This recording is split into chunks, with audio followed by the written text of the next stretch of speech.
Hello, I'm Brigantia Blackbird of Blackbird's Brew. Happy Friday and welcome back to Wicca 202. Today we're going to be talking about spiders.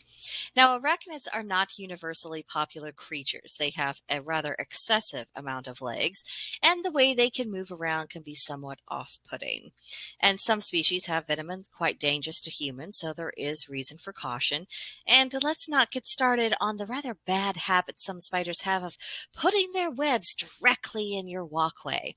But despite all this, spiders are quite magical creatures, and their nature has special significance to witches. Spiders are nature's web weavers, and they catch many things in their webs because they were able to form connections from one strand of silk to the next. This is a perfect illustration of how witches function, both as individuals, in groups, and the nature of our work.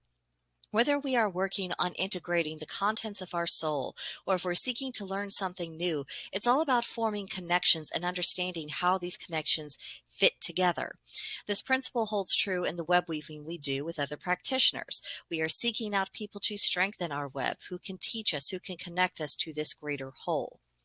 The magical correspondences of spiders can help us become more attuned to this animal, both its physical form and its spiritual essence. The energies of spiders are very receptive. It's associated with both the sun and the moon. There are particular goddesses, notably the Norns, but also Freya, Friggi, Ariadne, Spider-Woman, Tiamat, and with the gods, spiders have a strong association with Loki as well. In fact, one of the signs of his presence is actually you have an abundance of spiders around you, especially if this is occurring at peculiar times of years. His transformative nature, if you think about it, determines how things come together, how things begin to connect. He is weaving everything with his actions, and that, of course, links him to the idea of the weird, which is often symbolized by a web.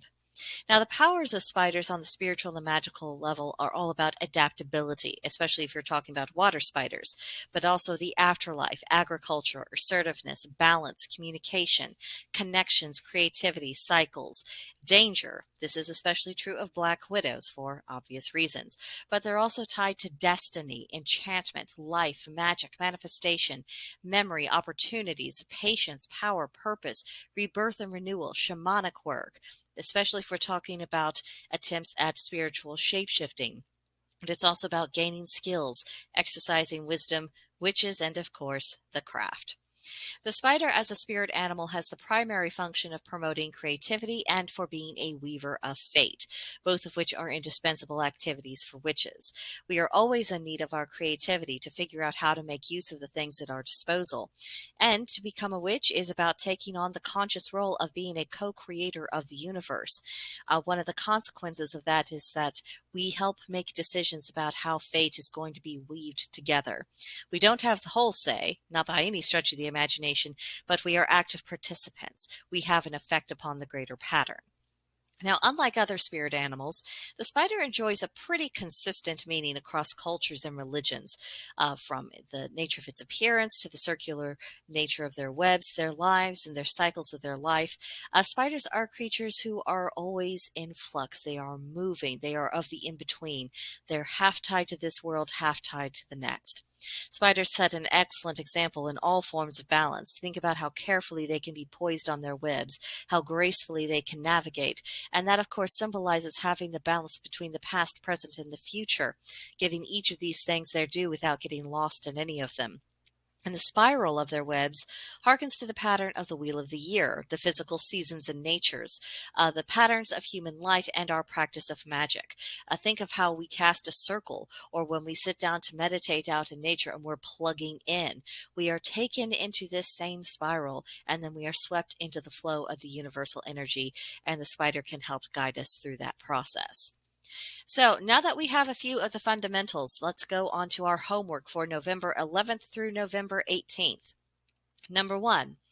Now that you've been introduced to the spider in a magical and spiritual context, investigate mythology that references spiders and contemplate on what can be learned.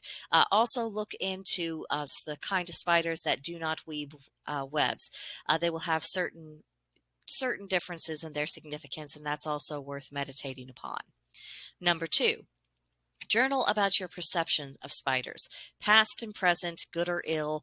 Has anything that you have learned recently in the course of your studies that have added another layer to your perceptions or that has changed your view in any way? And number 3, what do you have in common with the spiritual and magical nature of spiders? What can you learn from them? Specifically you, not witches in general, but you. Bring it home. And think about how studying spiders might be able to help you strengthen your own natural spiritual talents. So that will do it on the spider for this week. We will have another Wicca 202 class next week, which I hope you'll be back for. In the meantime, if you have comments, questions, concerns, please leave them for me in the comment section below. Or even better, please join us on Gilded. Now, because of an unfortunate recent troll, we have had to set the Gilded server to private, at least for the time being. And we have also created a little application form for people who would like to join to fill out and then be approved. And then if upon approval, they'll be able to interact with the rest of the group. We're just trying to make sure that we're weeding out people who would be among us for dishonest reasons. And we want to make sure that we keep our oasis an oasis. So my apologies for the inconvenience, but I promise you that once you do go through that process, you'll be meeting some really nice people. So I hope you will consider joining us there. So link in the description box below if that interests you. But that will do it for this video, and I will see you next time. Bye.